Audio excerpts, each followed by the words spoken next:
జగిత్యాల జిల్లా వెల్కటూరు మండలం జగదేవపేట గ్రామానికి చెందిన బద్దం అనంతరెడ్డి చంద్రమ్మ అనే వృద్ధ తల్లిదండ్రులను కొడుకు కృష్ణారెడ్డి ఇంట్లోంచి గెంటేసి జిల్లా కేంద్రంలోనే సీనియర్ సిటిజన్స్ అసోసియేషన్ జిల్లా అధ్యక్షులు న్యాయవాది హరి అశోక్ కుమార్ ను ఆశ్రయించారు. కాగా శుక్రవారం ఆ వృద్ధ తండ్రి ఆర్డీఓ కార్యాలయం ఆవరణంలో తన గోడు విలేకరులకు వినిపించారు.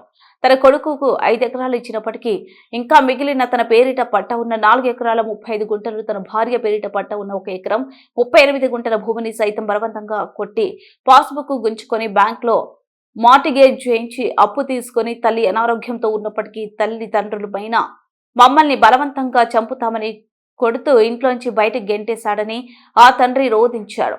సీనియర్ సిటిజన్స్ జిల్లా అధ్యక్షులు హరి అశోక్ కుమార్ ఆ కొడుకుకు ఫోన్ చేసినా స్పందించకపోవడంతో ఆర్టీఓ కార్యాలయం ఏవో రవికాంత్ కు ఫిర్యాదు చేయగా వయోవృద్ధుల పోషణ సంరక్షణ చట్టం కింద కేసు నమోదు చేశారు.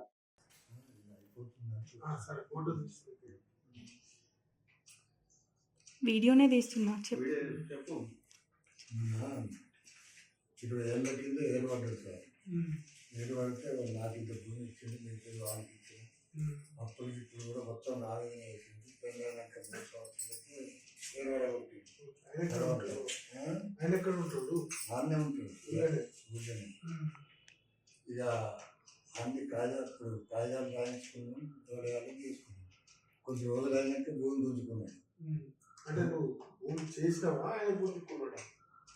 నువ్వు పట్ట చేసినావు బాబు? పట్ట చేసింది ఏడవైనప్పుడు చేసింది కాక నేను అది కాకుండా మీది కూడా లోన్ తీసుకొని పాస్బుక్ గుంజుకొని మీ దగ్గర పెట్టుకొని పోలీస్ కేసు చేయాలి కదా. పోలీస్ దొంగతనం చేసి పెట్టేది నా ఫోన్ మీద బలాత్కారం తీసుకుంటే చీటింగ్ అవుతాయి కదా. పోలీస్ కేసు చేయాలి బాబు. దాడి చేసినప్పుడు ఫస్ట్ పోలీస్ కేసు చేయండి.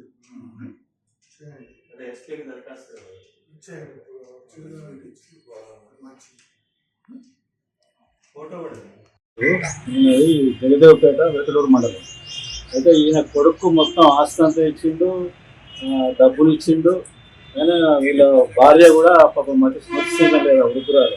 ఆ వృద్ధురాలని ఈయనను బలవంతంగా ఇంటకెళ్ళి కొట్టి వెళ్ళగొట్టిండు. కొడుకు మన కృష్ణారెడ్డి అని వీళ్ళ కొడుకు కొట్టిండు, ఇంట్లోకి వెళ్ళగొట్టిండు. ఇది వరకు చేరవేసలేదు. ఎప్పుడైనా 2 నెలలు అయినా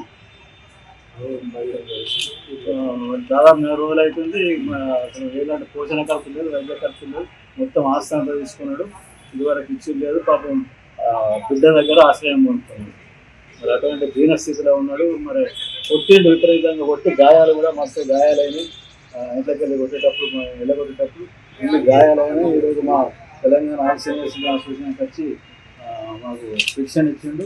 మరి వెంటనే మేము ఆర్డీఓ దగ్గరికి పోయినాం. ఆర్డీఓ గారు కూడా వెంటనే స్పందించి కేసు నమోదు చేయాలని ఆదేశించింది. వయోవృద్ధుల రక్షణ చట్టం కింద కేసు నమోదు చేసింది. అట్లాగే ఎస్పీ గారికి కూడా ఇప్పుడు శిక్షను ఇవ్వడం జరుగుతుంది.